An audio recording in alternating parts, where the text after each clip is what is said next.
Si vous regardez cette vidéo, c'est que vous avez déjà fait le premier pas vers votre succès académique en Allemagne. Aujourd'hui, je vais partager avec vous les astuces qui ont fait la différence dans mon parcours universitaire ici en Allemagne. Et je suis sûre qu'elles vous seront tout aussi utiles. Hello à tous les étudiants motivés, moi c'est Elvira et sur ma chaîne, on parle de tout ce qui peut vous aider dans votre aventure en Allemagne. Bienvenue dans cette vidéo spéciale pour les étudiants ambitieux qui souhaitent réussir les études en Allemagne. Et si vous regardez cette vidéo, ça veut certainement dire que vous souhaitez réussir vos études. Et je vais vous donner des astuces qui vont vraiment vous aider dans vos études. Alors, accrochez-vous. Et voici l'astuce numéro 1. Bien choisir son université et surtout sa filière. C'est très important. Parce que si vous choisissez une filière qui ne vous intéresse pas réellement, vous ne serez pas passionné et aussi vous n'aurez pas la motivation, vous n'aurez pas la force, vous n'aurez même pas envie d'apprendre. Et quand ça serait dur, vous devez facilement lâcher. Tout ça parce que vous n'avez pas fait le bon choix pour votre filière. Et maintenant, pour l'université, moi j'ai eu ce problème parce que au départ, j'ai juste pris une université comme ça, je n'ai pas bien pris le temps pour choisir mon université. Et arrivé ici, c'est au 3e semestre que j'ai découvert de nouvelles matières et je ne voulais pas trop me spécialiser sur ces thèmes-là. Tout ça parce que je n'avais pas fait le bon choix de mon université. Les filières peuvent avoir les mêmes noms dans plusieurs universités, mais les matières qu'on vous propose ne sont pas les mêmes. Après, je voulais changer d'université, mais il se faisait déjà trop tard parce que j'avais déjà validé plusieurs matières. Je me suis déjà intégrée dans la ville. J'ai un bon entourage et je dois avouer, j'ai mon petit paradis ici dans cette ville où je suis actuellement. Et donc, ça fait deux choses. Les matières qui ne devaient pas être reconnues ailleurs, qui devaient me faire prolonger le semestre et aussi mon bon entourage ici. Du coup, j'ai dit, je dois forcer, je dois finir ici. Bon, si les autres ont quand même pu étudier ici, bon, moi aussi, je peux essayer. Bon. Deuxième règle, l'apprentissage à long terme.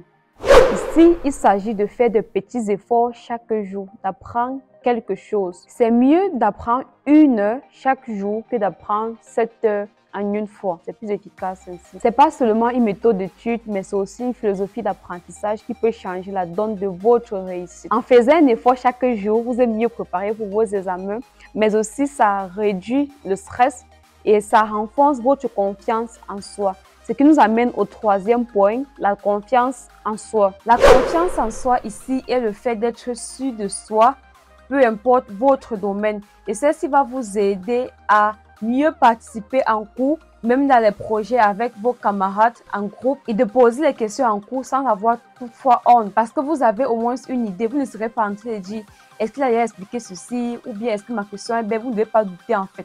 Vous devez juste poser vos questions. Parce qu'il n'y a pas de belles questions d'abord normalement.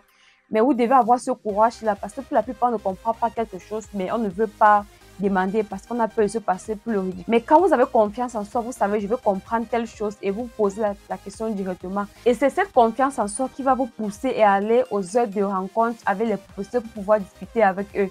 Parce que vous serez, je veux comprendre telle chose, je veux réussir et rien ne vous empêchera d'aller les rencontrer, de discuter avec eux, de poser vos problèmes.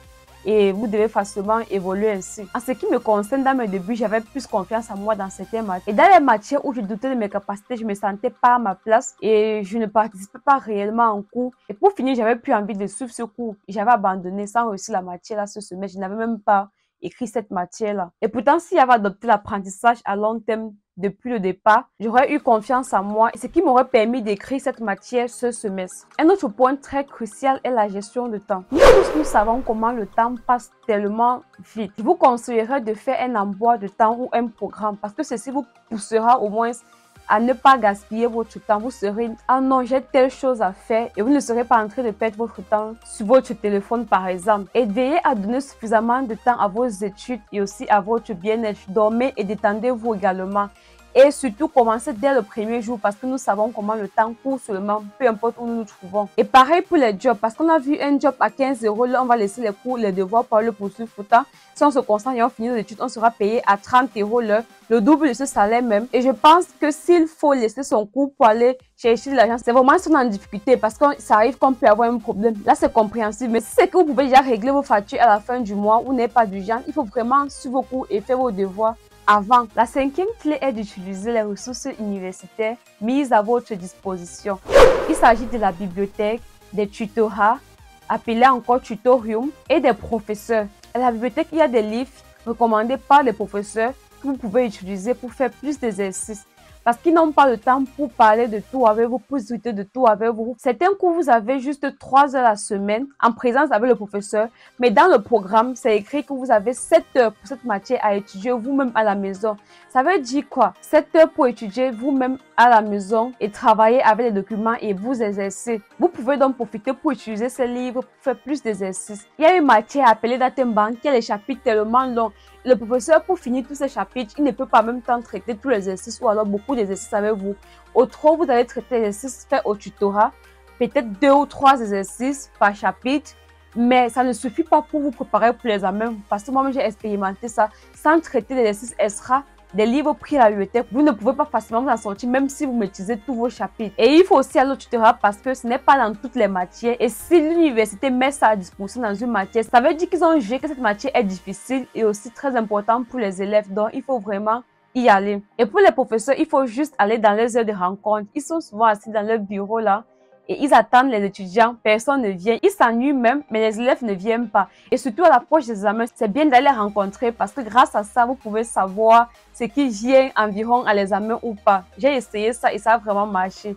Parce que si vous posez plus de questions sur un chapitre, il sait qu'il n'a pas demandé ça à l'examen, il va vous demander de laisser. Il va demander de ne pas vous attarder sur ça. Donc, il faut vraiment expérimenter cela. Et la sixième clé, très importante également, est de faire de l'école sa priorité. Les études ont la priorité quand on est étudiant à l'étranger. Et c'est notre métier qu'on a à plein temps.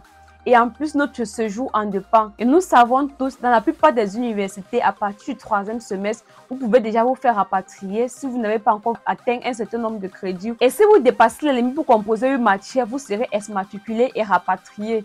Et le titre étudiant, c'est un truc qu'on peut vous enlever à tout moment et vous renvoyer dans votre pays s'ils estiment que non, vous jouez avec vos études ou bien si vous dépassez la durée ou bien autre chose. On vous l'enlève facilement en fait par rapport à d'autres séjours. Et il faut vraiment mettre la priorité, même si c'est sortir avec ses amis, parce que ça peut attendre. C'est d'abord votre école qui vous amène ici en fait. Et même si vous devez aller à une fête et que vous avez quelque chose de l'école à faire, il faut d'abord le faire parce que c'est ça qui est votre priorité. Il ne faut pas oublier cela. Et le 7e point est d'apprendre dans un bon environnement. Par exemple, à la bibliothèque, parce que là, c'est toujours calme. Moi, c'est le lieu idéal pour moi pour apprendre. Tout le monde est concentré en train d'apprendre. Et quand tu regardes à gauche et à droite, tu vois les autres étudiants sont en train d'apprendre. Du coup, ça te pousse aussi à apprendre. Pour moi aussi, ça va très tôt le matin.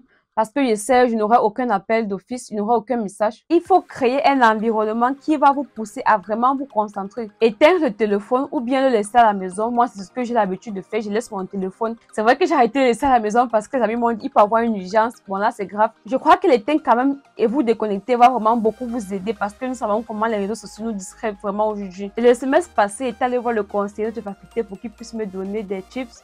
Comment mieux apprendre, comment avoir des meilleures notes, comment avoir 1. Et il m'a dit ceci, il faut intégrer des groupes. Et surtout avec les Allemands si possible. Parce que dans les groupes, je vais non seulement améliorer mon allemand, mais aussi mieux comprendre le système et apprendre des autres. Dans les groupes d'études, on gagne toujours quelque chose. S'il y a des gens de votre communauté, déjà dans votre filière, c'est une bonne chose. Vous pouvez déjà apprendre avec eux. Et chercher aussi à travailler en groupe avec les Allemands. Parce que eux, ils ont toujours les anciennes épreuves ou une épreuve qui respecte ces structures-là. Et quand vous apprenez avec cela, vous êtes sûr de passer. Et apprendre en groupe, ça ne veut pas forcément dire apprendre dans toutes les matières et tous les jours. Non. Il y a des matières qu'il faut vraiment apprendre seul. Maintenant, dans d'autres matières aussi, ce n'est pas tous les jours. Et quand vous êtes nécessaire, vous vous rassemblez en fait pour travailler dessus. Et le 9e point qui est pour moi le plus important est d'équilibrer sa vie personnelle.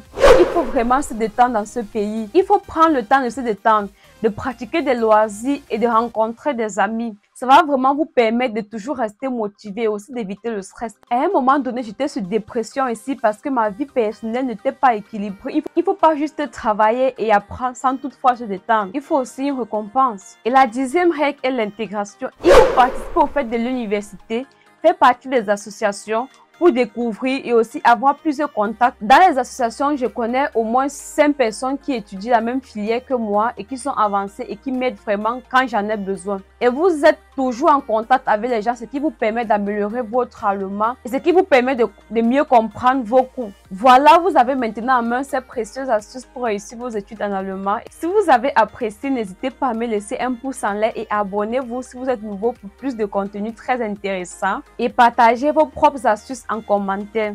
À bientôt!